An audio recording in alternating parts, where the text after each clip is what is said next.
Now, we still stick there in Zambia, which is preparing to go to the polls on Thursday, as we mentioned. And this year's elections have come at a time when the country is experiencing its worst drought in decades.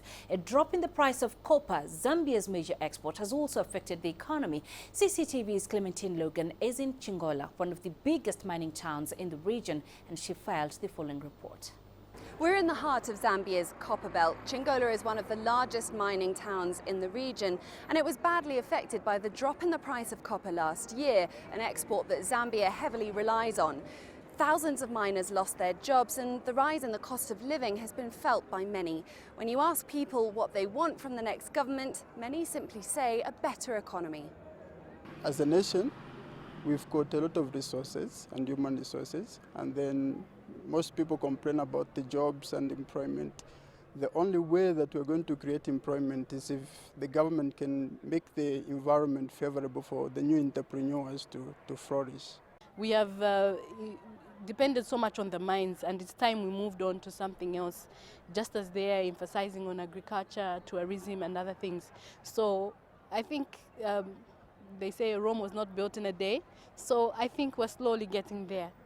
There have been some violent flare-ups in the region in the run-up to the poll. Here in Chingola, you can see torn-up campaign posters, some splattered in paint. Political and religious leaders have urged a peaceful vote, a message that's regularly broadcast on the radio too. This is one of the polling stations people will use on Thursday. International election observers are stationed across the country to monitor the process. The Electoral Commission of Zambia says it's ready for the vote.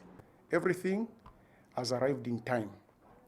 The ballot papers were the last security materials to be received. The ballot papers have been guarded for 24 hours, and police officers have been paid for this exercise. From the time that we received them with all the district stakeholders, political parties present, they witnessed the receiving of the ballot papers. They witnessed where we have stored them in our safes, and we have guarded them for 24 hours until the dispatch to the polling stations. So I think every stakeholder, I can confidently say, is comfortable so far as they have seen the process. Zambia has been held up as a beacon of democracy on the continent. Many here hope these elections will be credible and will deliver a result that will bring a tangible improvement to their lives. Clementine Logan, CCTV, Chingola, Zambia.